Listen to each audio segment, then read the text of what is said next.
आपल्या छत्रपती संभाजी महाराजांना त्या औरंगजेबानं अत्यंत क्रूर पद्धतीने मारलं. प्रचंड अमानुष छळ आमच्या संभाजी महाराजांच्या वाट्याला खरं तर त्या काळात आला होता. आणि औरंगजेबाला असं वाटलं आता शंभूराजांची हत्या केलेली आहे, त्याच्यामुळं मराठा आता कसल्याही प्रकारची हालचाल करणार नाही. कारण यांना कुणी वाली राहिला नाही, कविवारी राहिला नाही, कुणी छत्रपती राहिला नाही. आणि आपल्या अलीकडच्या भाषेमध्ये सांगायचं झालं तर त्यांना कसल्याही प्रकारचा नेता राहिला नाही. मला एक साधं सांगा, ज्या कार्यकर्त्यांना नेता राहिला नाही त्या कार्यकर्त्यांची पार्टी शिल्लक राहील का? चुकून आणि अभावानंच खरं तर ती पार्टी शिल्लक राहू शकते, पण शक्यतो पार्टी शिल्लक राहत नाही. छत्रपती शिवाजी महाराज हयात नाहीत. छत्रपती संभाजी महाराजांची हत्या केलेली आहे.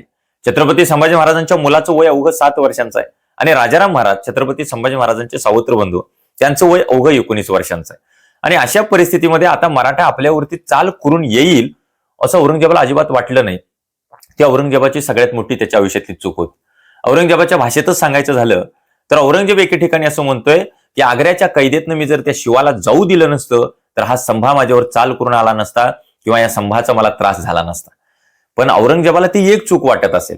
मी औरंगजेबाची दुसरी चूक आपणाला सांगतो. छत्रपती संभाजी महाराजांची अत्यंत क्रूरपणे केलेली जी हत्या आहे ना, त्या हत्येमुळं इथला महाराष्ट्रातला सगळा मराठा पेटून उठला. त्या काळामध्ये सगळा 12 बलुतेदार मराठा एक झाला.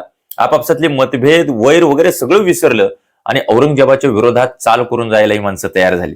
आता ही का तयार झाली असतील?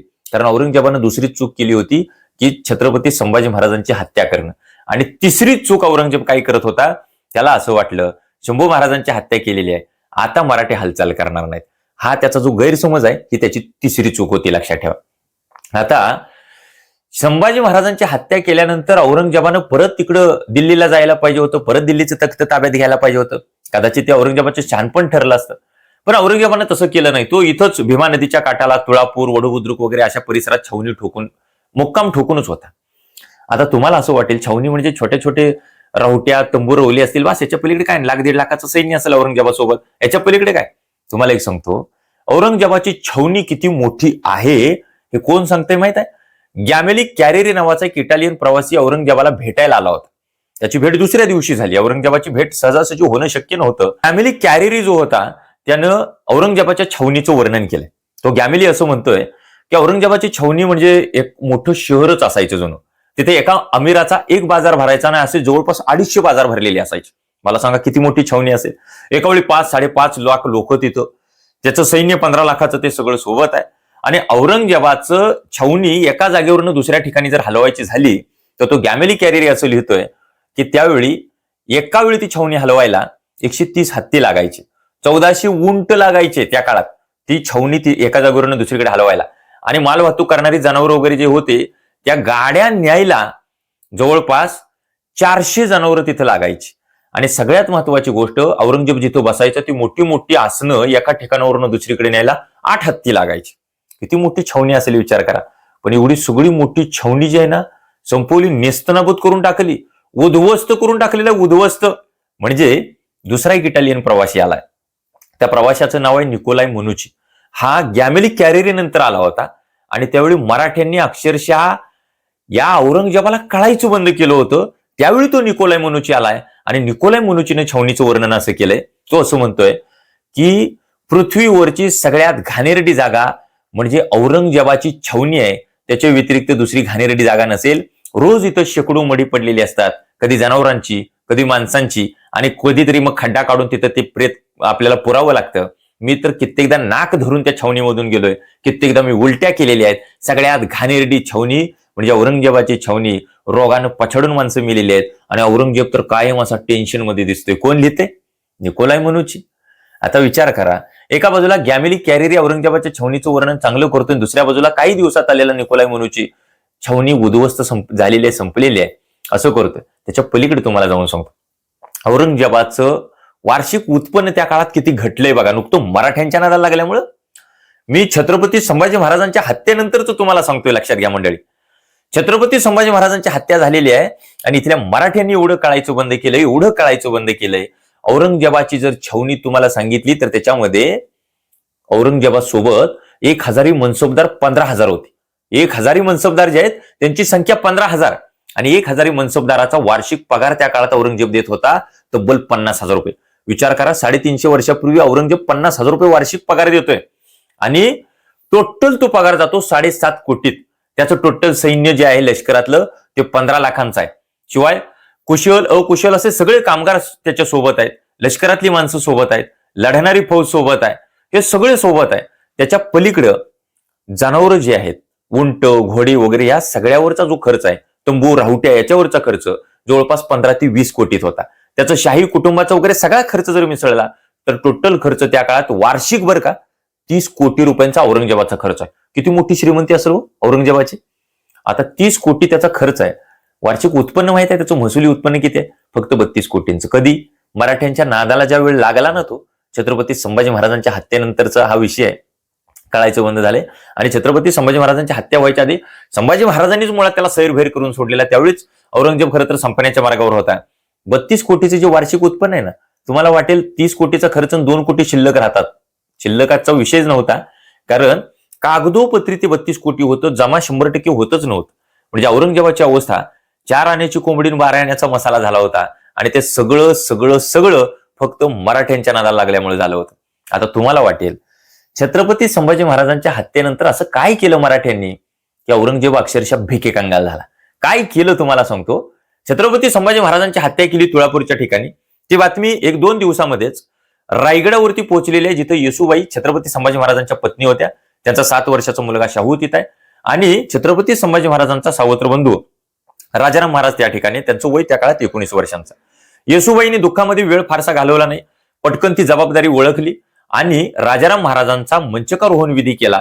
छत्रपती पदाची सगळी सूत्र तिथं बहाल केलेली आहेत. आणि लगेच राजाराम महाराजांना सांगितलं की तुम्ही काही मोजकं सैन्य घेऊन रायगडामधून बाहेर पडा, त्या शत्रूशी झुंज देण्याचा प्रयत्न करा, आणि नाहीच जमलं तर तुम्ही दुसरीकडचा मार्ग शोधा. आणि स्वतः येसूबाई शाहूंच्या सहित रायगडावरती तिथंच मुक्काम ठोकून आहेत. विचार करा, येसूबाईने रायगड सोडला नाही. राजाराम महाराज तिथून बाहेर पडले. त्यावेळी राजाराम महाराजांच्या सोबत प्रल्हाद निराजी आहेत, त्याच्यानंतर रामचंद्रपंत अमात्य आहेत, संताजी घोरपडे आहेत, धनाजी जाधव आहेत, ही सगळी मंडळी, विठोजी चव्हाण आहेत, ही सगळी मंडळी सोबत बाहेर पडली. रायगडाच्या पायथ्याला थोडी चकमक झालेली आहे. तिथून ते बाहेर पडले, थेट प्रतापगडावरती गेले. प्रतापगडावरती सुद्धा तिथं मोगलांच्या सोबत चकमक झाली. आणि मग राजाराम महाराजांचा प्रवास जिंजीच्या दिशेनं झाला. आता जिंजीला काय ते एका दिवसात गेले नाही तो, कारण औरंगजेबाला कळलंय की राजाराम महाराज आता छत्रपती झाले आहेत, तर त्यांची सुद्धा हत्या आपण छत्रपती संभाजी महाराजांसारखी करायची. तो त्याचा सगळ्यात मोठा गैरसमज. मराठे फार प्रचंड सावध झाले होते. पण औरंगजेबाचं हेर खातं महाराष्ट्रापासून अगदी तुळापूर त्या भीमा नदीच्या काठापासून त्या जिंजी किल्ल्यापर्यंत पसरलेलं होतं सगळीकडं. आणि आता राजाराम महाराजांना पकडायचं आणि हत्या करायची अशा प्रयत्नामध्ये तो होता. राजाराम महाराज वेगवेगळी वेशांतर करत, कधी कशाचा कधी कशाचा, असे सगळे वेश धारण करत जिंजीला पोहोचले. तब्बल 7 महिन्यांनी, 7 महिने नुकता त्यांचा प्रवास चालू होता. ज्यावेळी जिंजीवरती पोहोचले त्यावेळी मग मोगल सैन्य लगेच तिकडं रवाना झालेला आणि त्यांना पकडायचं. पण जिंजी सुद्धा प्रचंड बेलाग आणि दुर्गम असा किल्ला होता, सहजासहजी पकडणं शक्य नव्हतं. ज्यावेळी ते तिथं पोहोचलेले त्यावेळी महाराष्ट्रात नेमकं काय चालू आहे माहिती घ्या. महाराष्ट्रामध्ये धनाजी जाधवांनी पहिल्यांदा फलटण बारामती भागामध्ये मोगलांच्यावर डायरेक्ट अटॅक केलाय. आता अटॅक शत्रूचा सहन करायचा नाही, आपण पहिल्यांदा अटॅक करायचा, म्हणून धनाजी जाधवांनी पहिल्यांदा अटॅक केला. रण मस्तखान आणि शाबुद्दीन खान यांचा पराभव केला. मराठ्यांमध्ये जोश संचारला. आणि काही दिवसात संताजी घोरपडेनं परत औरंगजेबाची जिथं छावणी पडली होती ना, डायरेक्ट त्या छावणीवर जाऊन छापा टाकलाय. रात्रीच्या वेळी औरंगजेबाचं सैन्य लाखाच्या घरात आहे आणि आमचा संताजी घोरपडे फक्त 2000 स्वार सोबत घेऊन गेलाय. औरंगजेबा संताजी घोरपडेंच्या सोबत संताजी घोरपडेंचा भाऊ आहे मालोजी, दुसरा भाऊ बहिरजी आहे, विठोजी चव्हाण सोबत आहेत. तिथं गेलेत आणि संताजी घोरपडेंनी औरंगजेबाच्या छावणीवरचे सोन्याचे कळस कापून काढून आणले. काय मराठ्यांना भारी वाटलं असेल विचार करा. आमचे छत्रपती नाहीत कुणी, पण इथला मराठा आजही लढायला तयार आहे, आजही झुंजायला तयार आहे हे कळलं. आणि परत मग इथं जोश संचारायला लागला जास्तीत जास्त. काही दिवस गेले आणि मग आमच्या संताजी घोरपडेनं थेट सरजा खानावर हल्ला केलेला आहे. सरजा खानासोबत युद्ध चालू झालं. अचानक काय झालं कळलं नाही. संताजी घोरपडेनं आणि इथल्या मराठ्यांनी अचानक माघार घेतली, पुढे पळायला लागले. सरजा खानाला वाटलं मराठे घाबरलेत. सरजा खानाचं सगळं सैन्य सरजा खानाला तिथं सोडून मराठ्यांच्या पाठलागावर गेलं. संताजी घोरपडे पुढे पळतायत, सरजा खानाचं सैन्य पाठीमागणं पळतंय. सरजा खानाला वाटलं आता कसल्याही परिस्थितीत संताजी आपल्या ताब्यात येणार, त्याला कैद होणार आणि बादशाह आपल्याला खुशीनं काहीतरी बक्षीस देणार.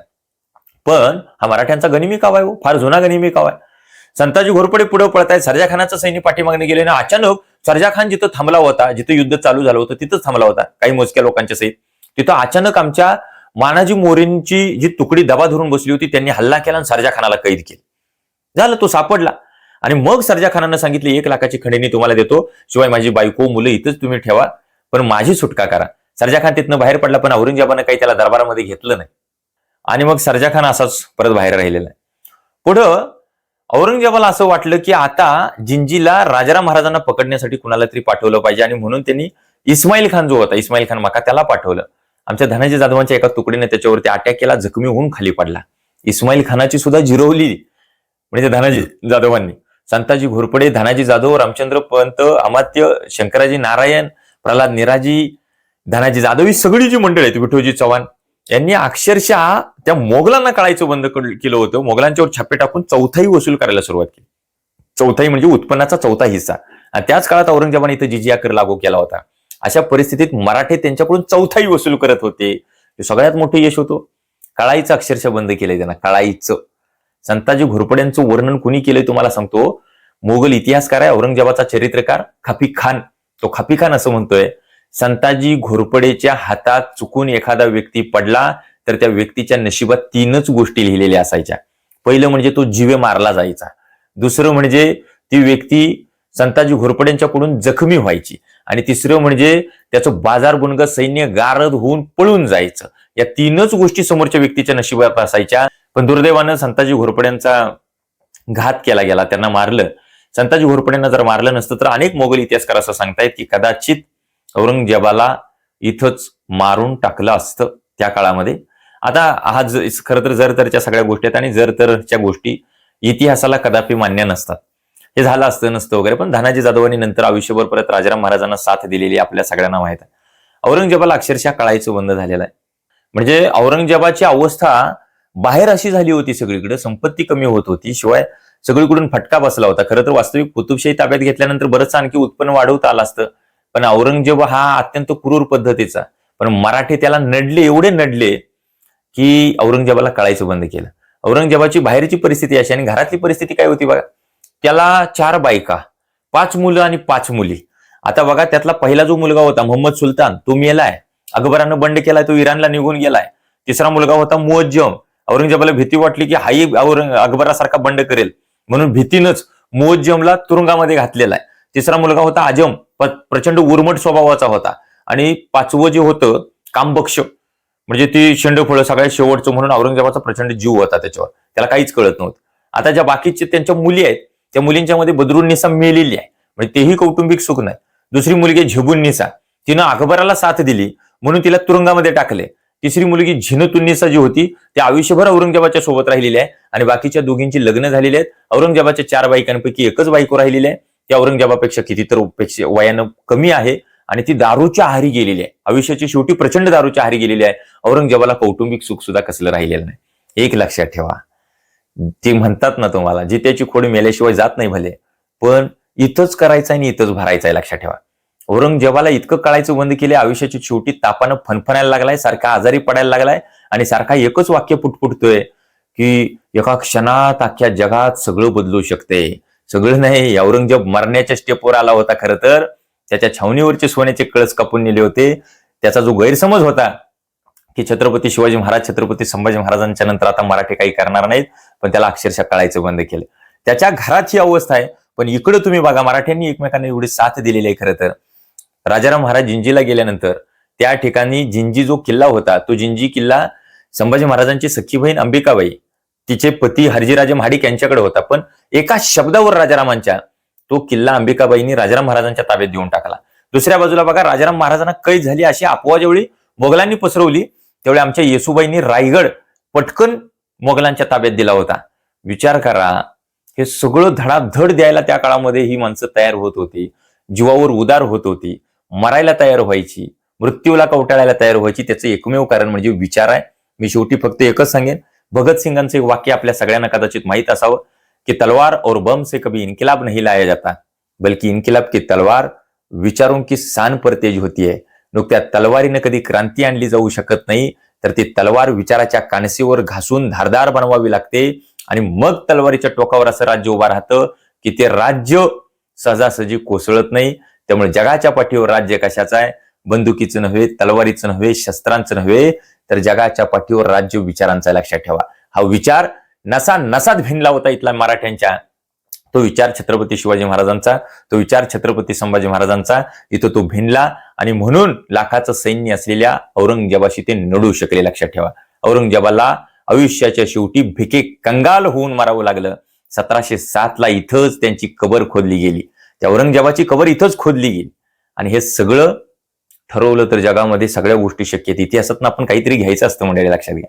तेव्हा आजचा हा व्हिडिओ आपल्याला कसा वाटला, या विषयाच्या अनुषंगाने आपल्याकडे काही नवीन माहिती असेल तर मला कळवा. तुम्ही जर मला संदर्भ विचारला तर काल परवाच मी एक व्हिडिओ केला होता छत्रपती संभाजी महाराजांच्या अनुषंगानं. तेच माझ्याकडे एक पुस्तक आहे. आता मी नवीन विषयावर प्रकाशझोत टाकणार आहे याच्यानंतर. पण हे प्राचार्य डॉक्टर इस्माईल पठाण यांनी लिहिलेलं हे पुस्तक आणि त्याच्यातला हा सगळा प्रसंग आहे.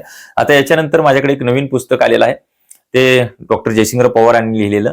ते कुणाचं माहिती आहे? संताजी घोरपडे. आणि मला संताजी घोरपडे, मलाच नव्हे तर आपल्या सगळ्यांना संताजी घोरपडे या व्यक्तिमत्वाबद्दल एक वेगळं असं आकर्षण आहे, प्रचंड उत्सुकता आहे. आणि त्यांचा खून का झाला आणि संताजी घोरपडेची लढाई होती, या सगळ्याबद्दल मला खरं तर व्यक्त व्हायचं. आजच्या व्हिडिओबद्दल मला कमेंट थ्रू आपलं मत कळवायला विसरू नका. मनापासून धन्यवाद. जय शिवराय.